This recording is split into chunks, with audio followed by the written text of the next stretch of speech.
So I'm going to hand it over to, I think Andy's up next. Cool.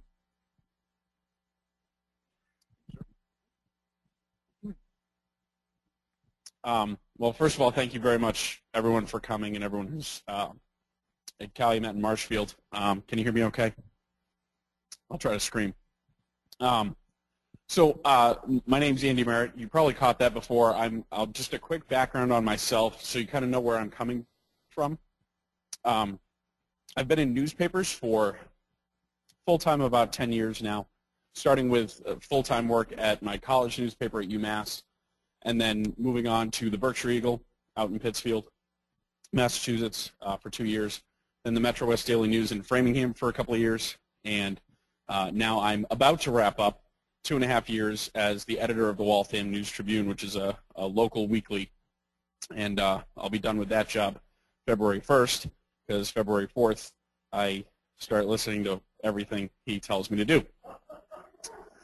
Listening to it. I didn't say doing. Just listen. So I mentioned that just so you kind of understand where I'm coming from. I'm coming from sort of outside the church in the sense of I'm not working with a church right now, but I am a member of Grace Lutheran in Needham, and I've been a lifelong member. So I've sort of seen a little bit of what works and a little bit of what doesn't, both from the church standpoint and also from a media standpoint. And one of the things that I'm here to do is to talk about working with your local media, and I'll get to that in a little while. It's a separate segment, but that's basically where I'm coming from. And I'm going to try not to piggyback too much on what Jim said. It turns out that we had some very similar thoughts about a lot of things when it comes to sharing your message and what context means and what your audience is. So if you want to hit the next slide, Mike. So the most important questions in communications are basically what's behind me. And it's about knowing your audience. It's about knowing the context of your audience and your message. And Jim had a target. I have some clip art because, I don't know, I like clip art, I guess. But you want to identify different groups within your congregations. Identify the people who, again, go to church every week, read the bulletin every week, are very active, know everything that's going on, maybe better than you do, maybe better than anyone else. Those are the folks that you, for the most part, don't have to worry about communicating your message to because they're already hearing it. So whatever you're doing is working for them. Great. But then you want to find that next group, the people who aren't necessarily hearing the message every time it comes out, who aren't necessarily hearing everything about the calendar, a big event coming up, a new initiative that you might be doing, a capital campaign. That group is the group that you want to focus on. And so you want to identify who those people are, and then you want to figure out how to get them how to get in touch with them in a way that makes sense, not for you, but for them. Because ultimately the message gets lost, and it doesn't really matter if it isn't heard.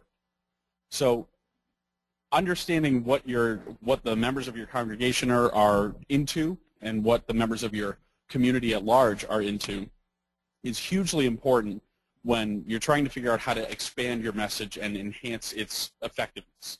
I'm going to try not to use too many buzzwords. If I use too many, please start throwing stuff at me. I don't like them. It said if.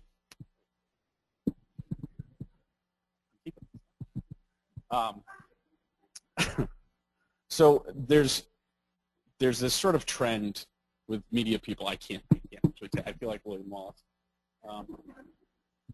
There's this sort of trend in media and social media and communications, and it comes from the idea of best practices, which is sort of what we're here to talk about. But it's the idea that there's a right and wrong way to do communications. There's a right and wrong way to spread the message, and that's not really exactly right. There are many right ways to spread the message, just like there are many wrong ways to spread the message. And I don't want anyone to come away from this thinking that there's only one way to do this, and you have to do it exactly the way we say. And that big list that Jim had of different ways to communicate, and then I'll have a sort of different version of that list. You don't have to do every little thing 100%. It really is about a mix. It's about a combination of finding what works and using that combination in concert with what works best for your audience. And your audience, for the most part, is your congregation. So knowing the difference between what works and what doesn't is about knowing what people need. So if I can get the next slide. So here's a big question now. And yes, that is a cat on a computer. There are at least a couple of cats in this presentation today. I think you'll enjoy them. Rachel knows what I'm talking about. Are the people you're trying to reach tech savvy? Are they tech savvy? Are they tech inclined? Because there are plenty of people who know how to use computers, know the ins and outs. They do it for work. They get home. They don't want to do it anymore. So identifying the folks who are tech savvy and identifying the folks who aren't is hugely important to what you do next with your message. Here's the thing with the printed newsletter. Jim started talking about getting mail, and we all get the magazines and the bills. Who, raise your hand, who has right now a stack of things at home that you're going to get to later? Everybody. Literally everybody. We all do. I have a stack, and I'm starting to break out in a cold sweat right now. I'm just thinking about it. There are so many things to get to. For some people, for the busy family that has soccer practice and then choir rehearsal and school and work, the church newsletter is in that pile. And it's not because they don't care. It's because it's something that you put off till when you have time. Well, there might not be time. Or that time might come after something really important in that newsletter has already happened. So the printed newsletter, for some people, can get lost in the shuffle. I hope and I think there are going to be some people who, as soon as they get that printed newsletter, they just cover to cover. They're just going to town. That's their day, is reading that newsletter. That's great. Hopefully you have some of those people. You're also going to have people on the other end of the spectrum who don't get to read it in time, who maybe flip through it. They'll check, they'll maybe bookmark something, they'll try to get back to it. So knowing the effectiveness of that church newsletter is really important. And what you can assume is that there's at least a pretty good chunk of your congregation that doesn't see it cover to cover, that will open it, pick out a couple of interesting details, maybe check the serving schedule to figure out if they're on the altar the next week, that kind of thing, and then maybe won't get to the whole thing. So we talked about the calendar, that big timeline. Putting it in the church newsletter is great because it's kind of passive. It's there. They can look ahead. But there's also got to be other places where you put it. And the more immediate events, you have to find a way to get those in front of people so that they know about it. So printed newsletters can get lost. Email might work better for some people. And that's not necessarily true for everybody. In my current job, I get 250 emails a day minimum. That's like a Friday. That's a slow day. So email, you might not always catch people, but for a lot of people, email does work better. In fact, for me, it's my primary mode of communication. And one of the things that I wanted to mention, the Gracegram that I'm kind of proud of, I had nothing to do with it, but it's the name for our little weekly electronic newsletter at Grace Lutheran in Needham. And it is, think of it as church newsletter light. It's sort of quick hit items, stuff that's coming up that week, canned goods being collected for a food pantry, the readings for that week, whoever's serving on Sunday. There's an addition to the prayer list. Sort of the really urgent or timely things that are happening that week. That's something that it's relatively low impact as far as how much work goes into putting it together. You have a template. You don't have to change much. You have to change the readings and change the serving schedule, and you can kind of keep some items in front of people. And every Thursday I get that Gracegram, and for me, that's how I really keep track of what's going on with my church. Because I may not see that, I may not see our big church newsletter more than once a month. I'll open it when it comes in, and then I may not get back to it. But that Gracegram comes in every Thursday, and that's a little reminder, oh, right, I need to check to see if I'm serving this Sunday, or what's going on with the prayer list, or when is that event that's coming up. So that can be a really good little bridge between the full newsletter and the announcement in church on Sunday. That sort of brief email that hits some bullet points and doesn't require a ton of reading, that can be a really good way to kind of hit that middle ground between the folks who are going to read the church newsletter cover to cover and who aren't going to see it at all. So there are other alternatives, and the sort of less tech-inclined people in your congregation, maybe that gracegram idea, the email won't work. So you can find ways to print it out at church, whatever it might be, but you want to find a way to get the most important information in front of people quickly and easily for them. Not for you, but for them. And hopefully we won't be making too much work for you folks today, but the idea is to make it easy for people to get access to information. Because especially now, where communications media has changed so much in the last 10, 15, 20 years, making it easy for people to get access to information is just so important, because there are so many distractions, there's so many different things that they can be doing. You want to make it easy for them to get access to the information that you want them to see. So Rachel's going to go into the website, and I'm going to try not to steal too much of her thunder, but this is something that I think a lot of churches and a lot of other organizations will make a mistake on. You can make up your whole church newsletter, and you can dump it on your website, and it's there. And if someone wants to see it, they can read it. They won't. The average internet user, this is according to Google, which, you know, I trust Google with more than I probably should. The average internet user is on a website for less than 5.5 minutes. Less than 5.5 minutes on any one given website. Less than 5.5 minutes is not long enough to read your whole church newsletter. And if they are looking for other things, they're not going to stick around long enough to read it. So just dumping all the information on the web, or dumping all the information on your Facebook page, or dumping all of the information in a church newsletter that gets printed out and mailed, that isn't actual communications. That's putting the responsibility on the reader to figure out what they need to know, and it doesn't work that way.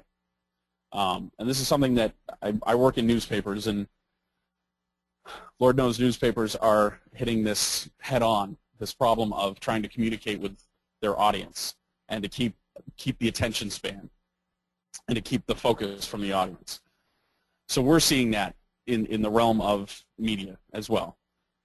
And it's about prioritizing your message and stratifying so that the most important bits of information are what your reader sees first.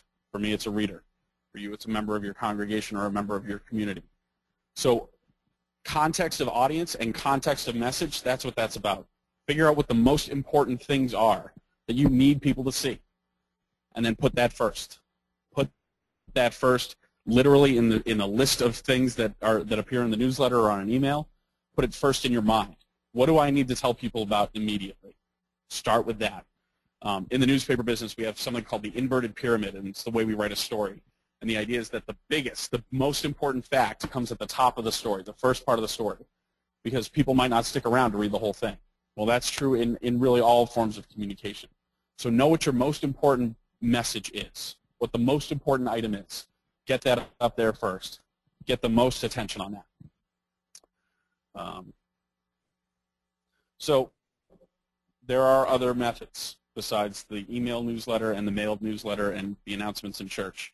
And I'll go into Twitter and Facebook in depth down the line a little bit today. But those are options. And that's all they are options. They're not necessarily obligations. And it's up to you to understand whether the people in your congregation and your community will respond to those things. For some places, they absolutely will. As the editor of the newspaper in Waltham, we have a circulation of sub 5,000. That's printed circulation. But we get 66,000 web hits a week. It's a very tech-savvy community, so I know that Twitter and Facebook will work with that community. In some communities, it's the inverse. It's the opposite. So knowing your community, knowing your congregation, knowing what people will use to get the message, that's how you figure out what's going to work best. It's not anything that I'm going to say. It's not anything Jim's going to say. It's not anything Rachel's going to say in any literal sense. It's knowing what works best for your community. And it can be as simple as just literally polling your congregation, saying, how do you want to get your news? How do you get your news? How do you find out what's going on in the world? Do you use Twitter? Do you use Facebook? Do you check your email every day? Do you check your email every minute, like me? Because it's like a compulsion. It's probably not healthy. It's fine. I have it on my phone. I haven't checked it in like 20 minutes. I'm just a little shaky. It's okay.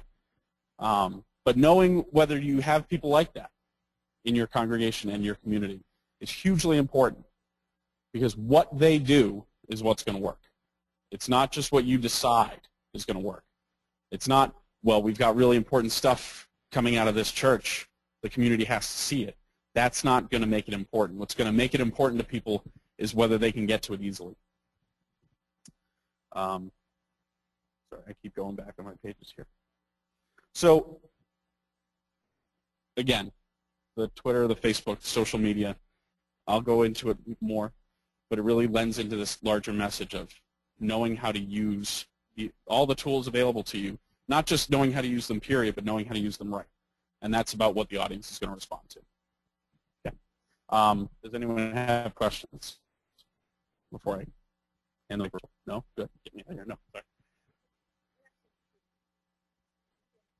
Yes. Yes. Rachel's going to talk about websites, but not yet. Eventually. Someday. Okay. Great.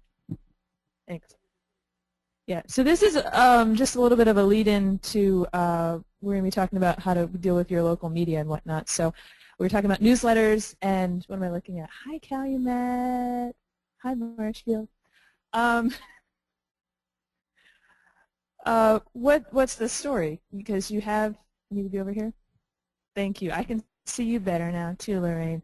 So the question is, what is worthy of a story in your newsletter, and ultimately for your local media, and what is a listing? And we'll get to that in a second. So in writing a story, when you write a story, you're asking a certain number of questions, right? And they all start with a W. What are they?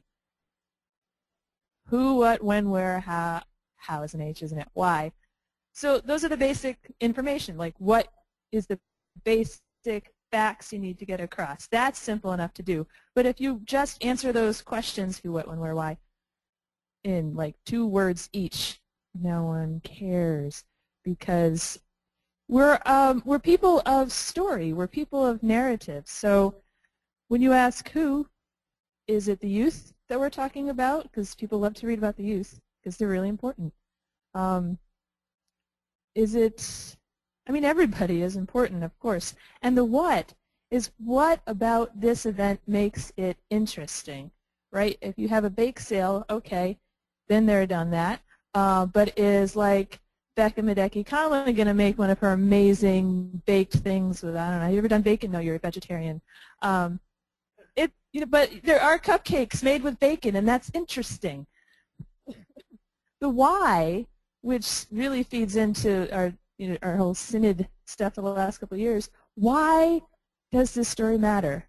What within the mission of the church is it meeting? What within the mission to the wider community is it meeting? And the angle about people versus things. We're talking about people, not so much things. That's a really important thing to point out. And to make the story interesting, tell a story. I mean, there's a reason why Garrison Keillor opens his narrative every week with, well, it's been a quiet week in Lake Wobegon. Well, at First Lutheran this month, we are XYZ. Make it a story. So I've got, anybody watch Letterman here? Yeah. There's this little segment that he has on there that he's such a dork, I know, but called Is This Anything? And it's the most lame segment in the world. But is this anything? I've got a couple of different things for you. Let me know whether this is a listing, this is worthy of a listing, or worthy of an article. A bake sale. Listing? What about a bake sale that is raising money for the youth to go to the National Youth Gathering?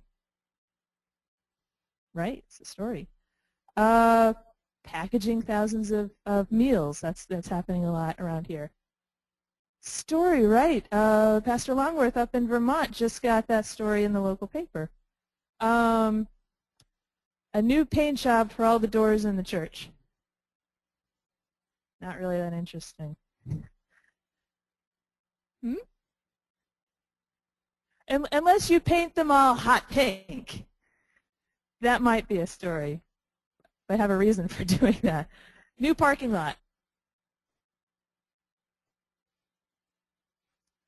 Story, it can be a story particularly in the congregation. Is it likely to be a story in the paper? No.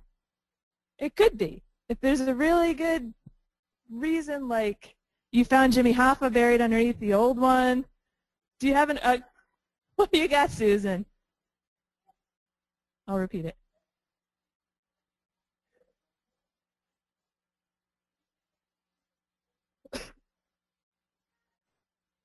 That's good. Susan said, and I'm repeating it for the, that if you're repaving the parking lot to make it more accessible for visitors and for your own community, that's the story. Rally Day.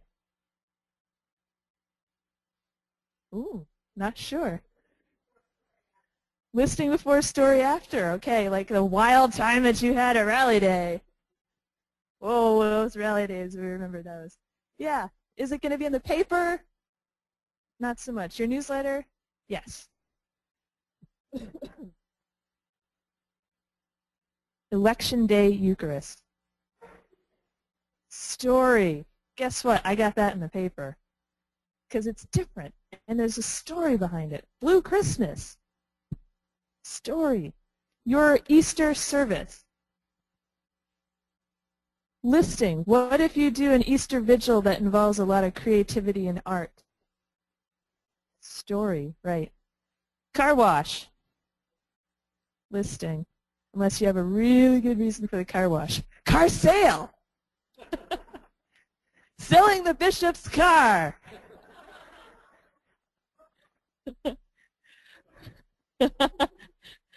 What can I get for that? My car's getting old.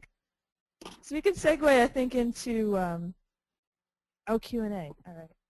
So we'll do some questions, and I think we've got some that have been sent in, so we'll do those questions. But as Mike's telling me those questions in a second, so just part of today is also to start to think differently about how you do communications in terms of what Rachel was just talking about, in terms of how to, what is it? Is it a story? Is it a listing? Those kind of categories, starting to get your mind around that rather than just kind of thinking one way about it. All right, let's go ahead. First question that came in is, what do you think of personal thank yous through email? Yeah, they're great, but their effectiveness is less than a handwritten note. But they're sure, I mean, do it. I can't hear what you're saying. Better than nothing, that's true, better than nothing. All right, next question. Are there any important differences between publicizing major events in church and more regular ones, book group, Bible study, etc.? Well, yeah, you've got it. It kind of goes to a little bit what Andy Merritt was saying about you have to discern what this is. You know, kind of, you know, what are you trying to do? Who are you trying to reach? I mean, sometimes we let somebody stand up on a Sunday morning to give an announcement for an event that is only affects 3 people, and it's been the same 3 people for the last 20 years. And, you know, they think that if they make that announcement, maybe they'll get a 4th. They'd be far better off going around and inviting people one-on-one than doing that. And I know that how you deal with announcements, that's a workshop in and of itself. It seems to me synod events for training and doing what matters conflicts with other church events, i.e. Book of Faith or Women of the ELCA, and local church plans. Can there be expected events planned, i.e. synod training event early January only? Synod assembly is always early June. This is well known. Would like to have a synod timeline a year ahead and stick to it? Good idea. I think that kind of goes to what you were saying earlier. But yeah, that's a good suggestion. And again, we're not going to hit this perfectly. And if you've got an event that's going on in your church and it's awesome and you want people to go there, then go for it. You know, you don't need to come to this event. So that's it for the questions. All right, so any other questions from here? Josh Rhinus.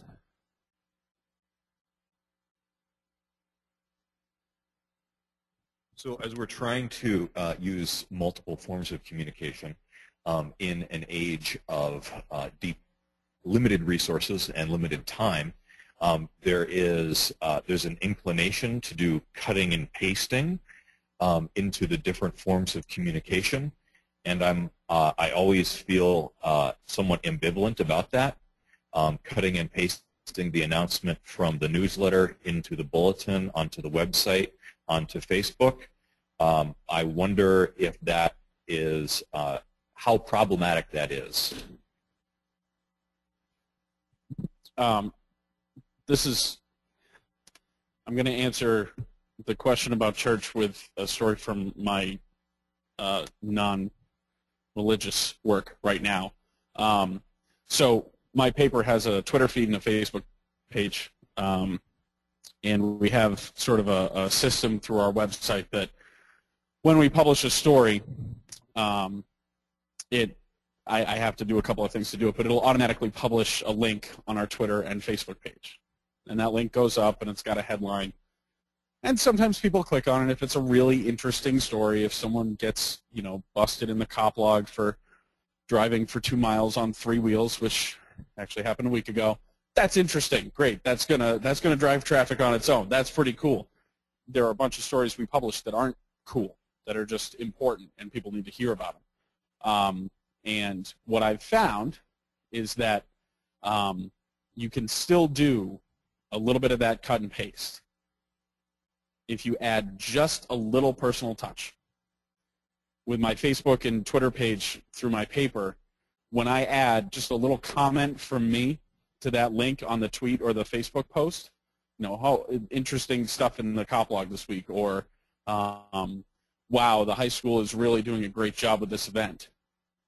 It doesn't have to be a fantastic point. It doesn't have to be some revelatory, oh my goodness, look at how inspiring this is, thing. It doesn't have to be a quotable quote, but just a little sense that there is a little difference in this listing versus the one in the church newsletter, or there's a little difference in what you're seeing in the newsletter versus what you heard on Sunday.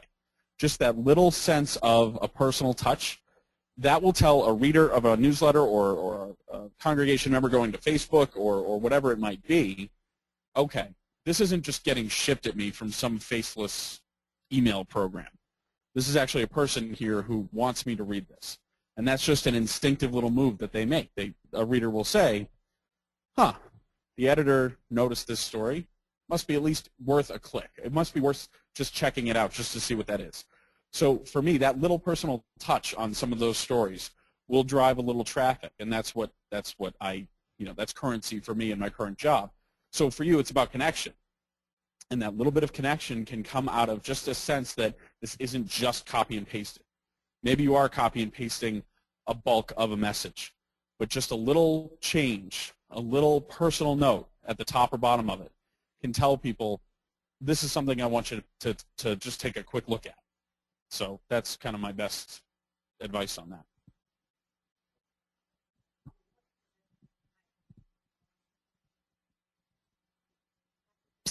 Pastor Kirsten from Sturbridge in Bethlehem and Sturbridge.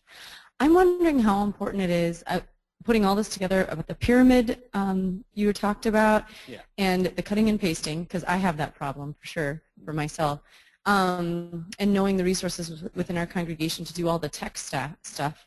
I'm wondering about a good example or model for the pyramid thing, so that those of us who didn't take a lot of publicity classes can learn about that. Mm-hmm. And also, how important is it to have like a good headline? I mean, coming out of your work. So, I sometimes joke that I get paid to write the good headlines, and that's all I get paid to do. So it's pretty important.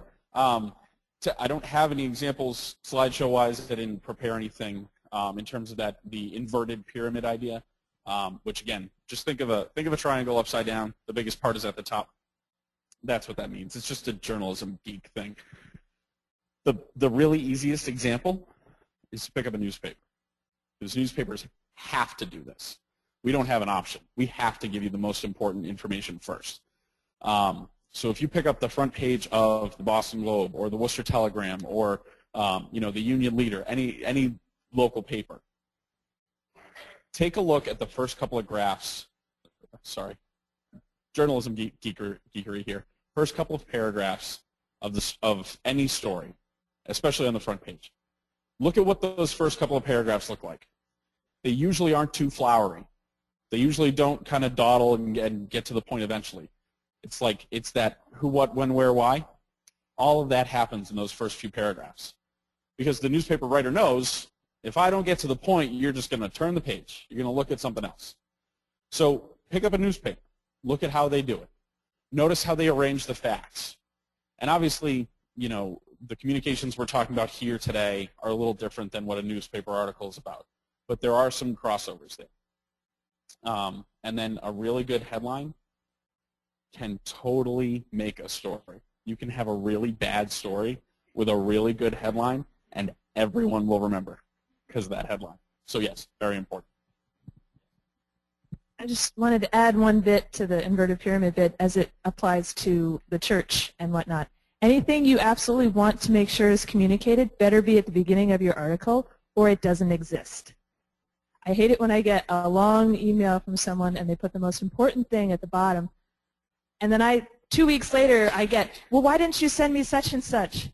I'm thinking of stuff in seminary actually because you didn't tell me at the top. So the inverted pyramid within church communication, put the important stuff at the top, and the bottom stuff, it's like, you know, there's a bake sale, when it is, why it's important, and then you can get into the recipe at the bottom because it gives you permission to not read the entire thing. If you feel like reading the entire thing, you can, but and it works for the newspaper world because sometimes you need more space for print, and then you cut out the stuff that's less important.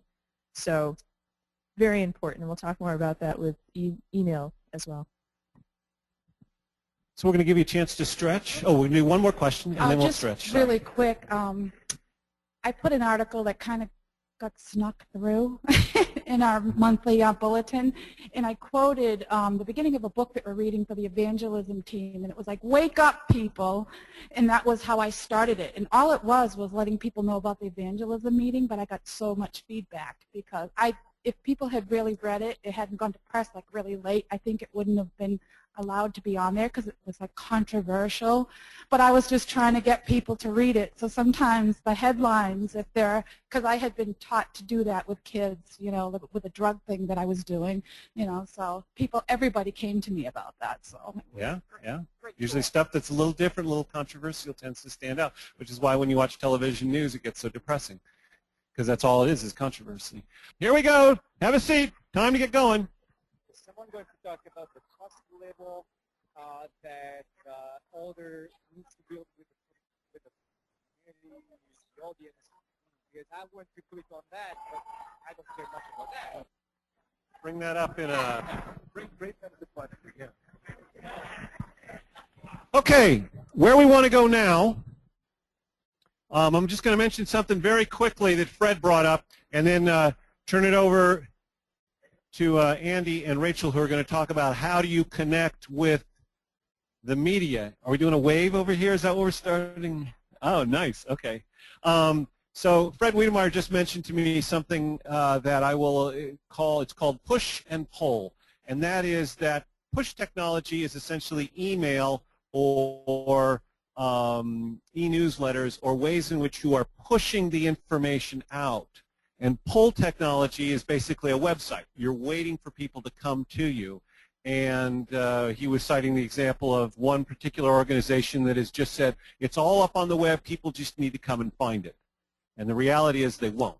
So you need a balance of both push and pull. What we want to move to now, though, is talking about how do you connect your congregation, your congregation's ministry and programs with your local news media. And so we're going to bring Mr. Merritt back.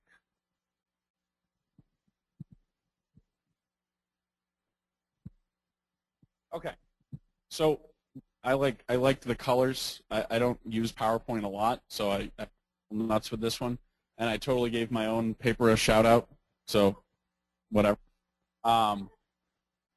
But working with your local media is tricky, and I know that being on that end of things right now. And it can be tricky. It can be immensely frustrating. And that is something I will tell you that most of your editors and your news design, your news editors, your assignment editors, they're aware of that. They're aware that we might be frustrating you from time to time. Here are some ways to work a little bit better with your local media.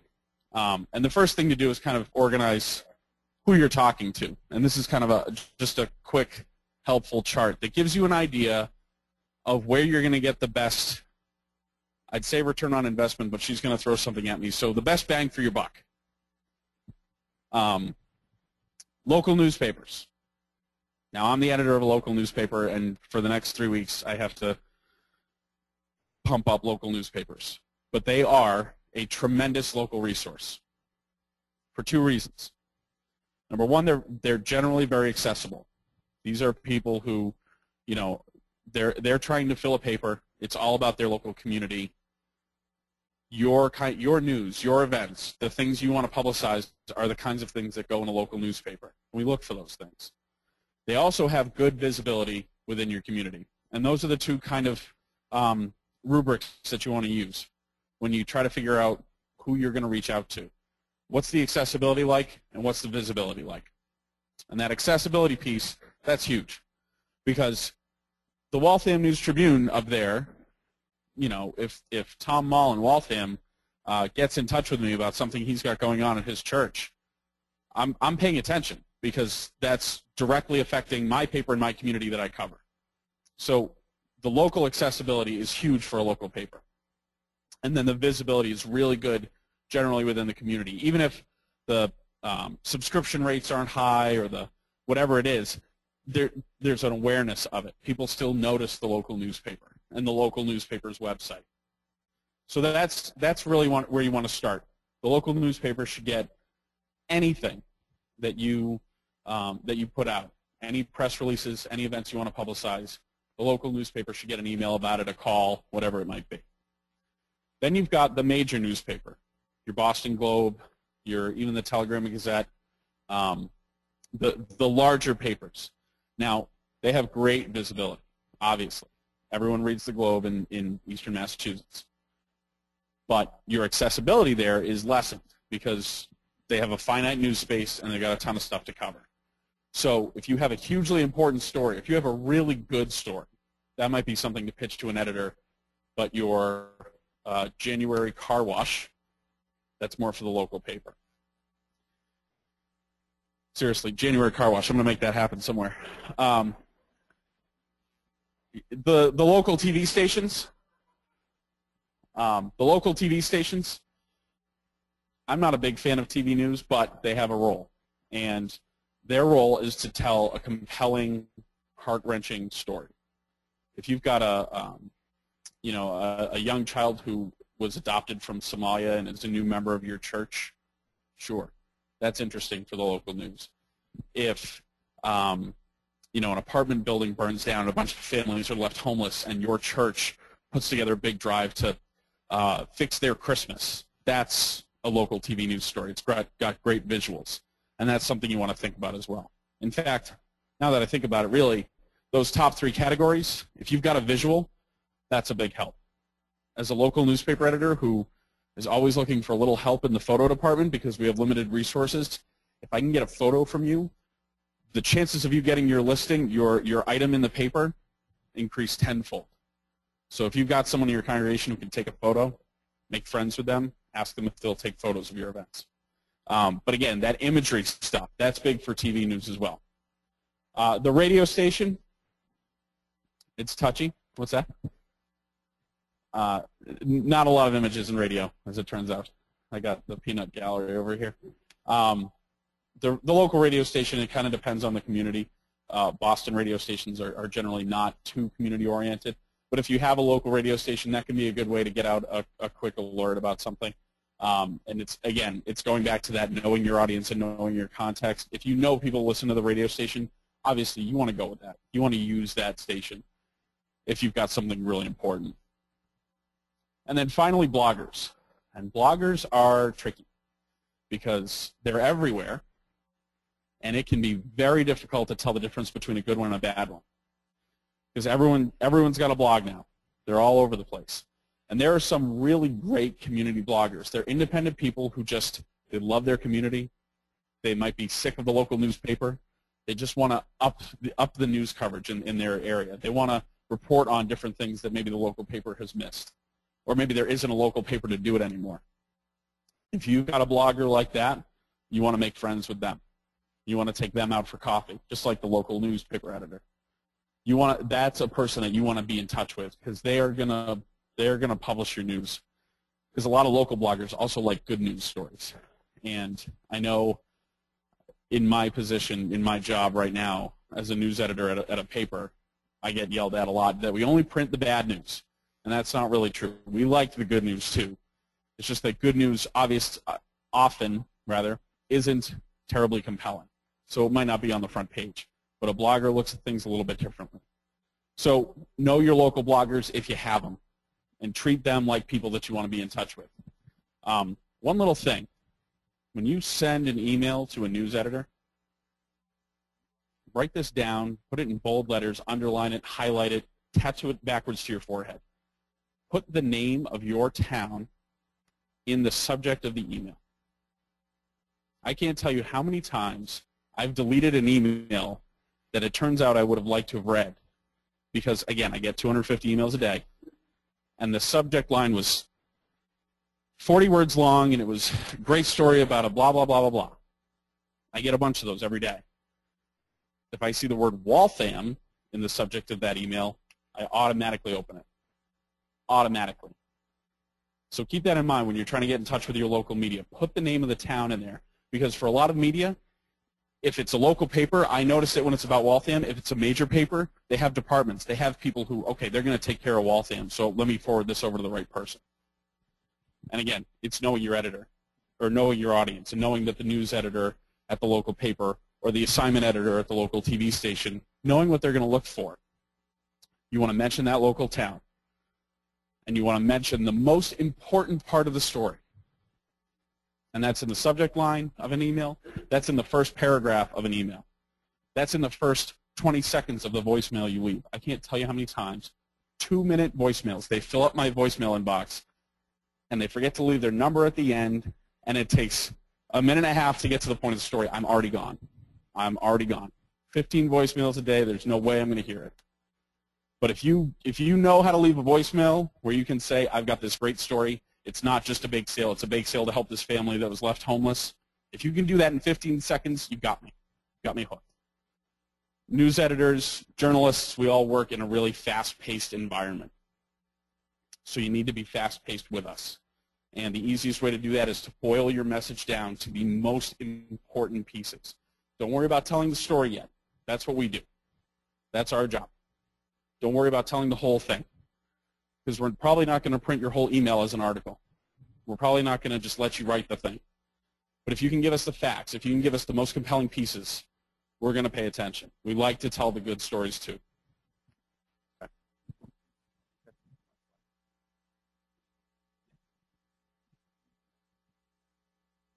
Yeah. No, go ahead.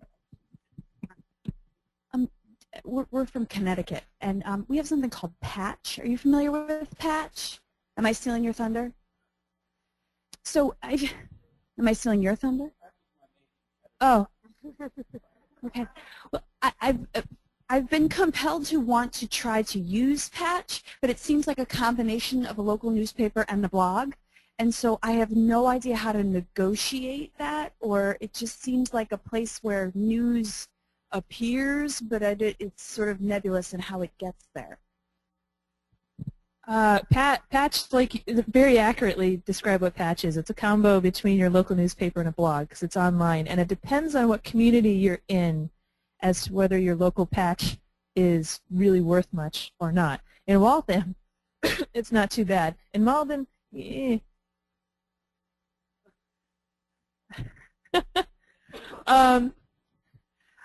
how to use it? First of all, get a login. It's patch.com. If you go to patch.com, it'll lead you to your local patch. And your community might not have one. There might be one for like 3 communities near you that are always lumped together. But patch.com. Get a login, and then somewhere on there is an editor. You should be able to locate the editor. You can contact them. But also, you can put your events on there, and you go into the event section. It's in the menu, and you click Add an Event. And it'll give you the opportunity to, it'll probably know the location of your church, and if it doesn't, you can educate that. You can add a picture, and I would treat that as a listing. I wouldn't try and put too much on there. And that's just like communicating to the wider community. Try everything you can. If your local patch doesn't reach a lot of people, still do it. You know, especially if it only takes you about 5 minutes, still do it. And you can put the Waltham paper out of business. Because he doesn't need a job anymore, right? I love Waltham. I interned there. Yay. Yeah, you know, I actually had lunch with a local Waltham editor during my internship. And guess what? We met each other 2 years ago and hadn't seen each other since then until I went to some random Starbucks to meet with the bishop and this new communications guy, and we said, we've met before. Where was it? You need to find out who your local newspaper editor is, email them, say who you are, introduce yourself, especially if you're new. I did this in Malden. I found out who the local paper editor was. I had him fix our listing because the little church ladies had told me, oh, it's wrong, the time's wrong, and I looked at it and made us sound more of a different denomination. And the guy responded right away, and I said, by the way, I'm the new pastor in town. Do you want to get coffee? And he said, yes. And we did. And guess what we got out of that? A Q&A with the new pastor with a picture in the next paper. Not bad. On the front page.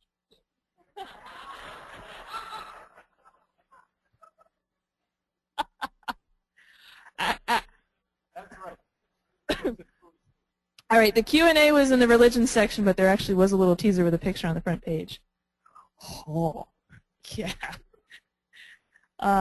Listing coffee patch.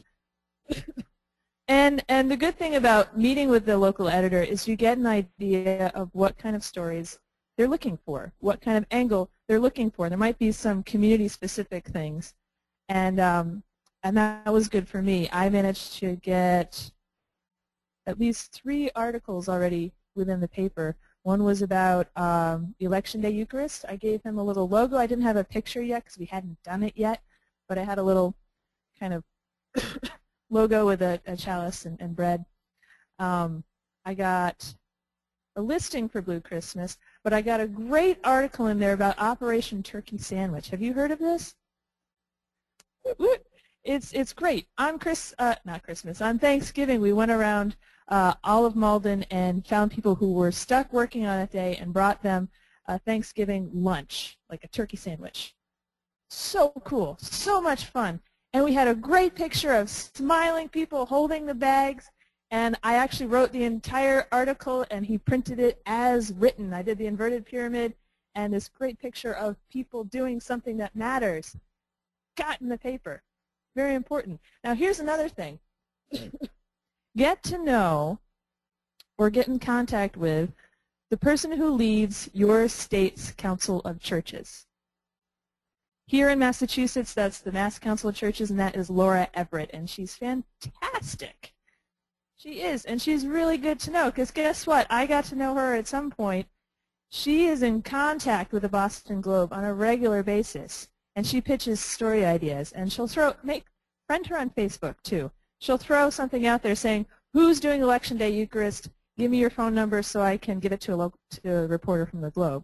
So, Laura Everett. Yeah. Fantastic. I spoke to a reporter from the Globe just before Christmas about Blue Christmas. I didn't get quoted in there, but I was one of the many voices that spoke to her to help write that story. Now, the reason I mention that is not, oh, look at Rachel. She talked to a Globe reporter. Isn't she special?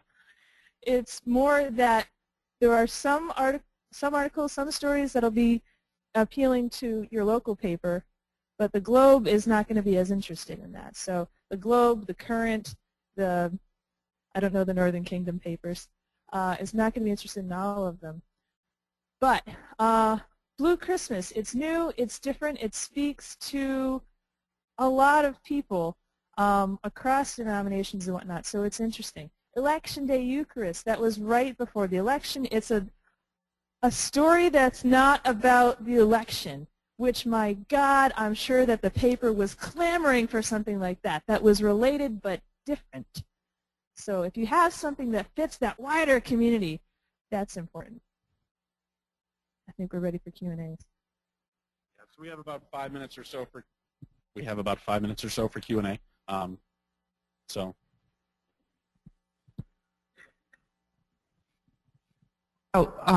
Sorry. You talk about local television stations, and obviously there's WHDH, but what about cable access? Cable access is like the best friend of your local newspaper. We generally work in concert with each other. And cable access, from everything I've experienced, and I'm sure there are exceptions, but they are always, more than me, starving for something interesting to put on their air. Starving. They love to have something new to put on the air because they're working with a tiny little budget. They're working with not a lot of programming. They're working with a bunch of volunteers who are exhausted and angry at each other, and they're on their 5th cup of coffee. They just want something interesting. So if you've got something good, if you've got something that they can shoot video of, call them up. And make friends with your local cable access people, because a lot of them are news-minded people who have a very small budget, even smaller than mine, and they need just a little help to know what's going on. And they'll totally give you that coverage. And that's a really good way to reach the people in your community who maybe don't get out as much. The older people in the community, the homebound, because they will watch the cable access to see what's going on at city council or whatever it might be.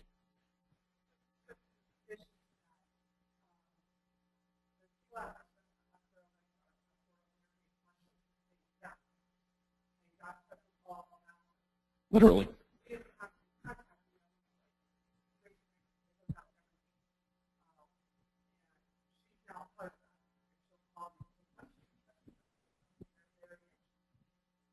Yeah, so the person in Westboro, I'll just repeat this for Calumet and Sanctuary, the person in Westboro who runs cable access actually is on their mailing list now.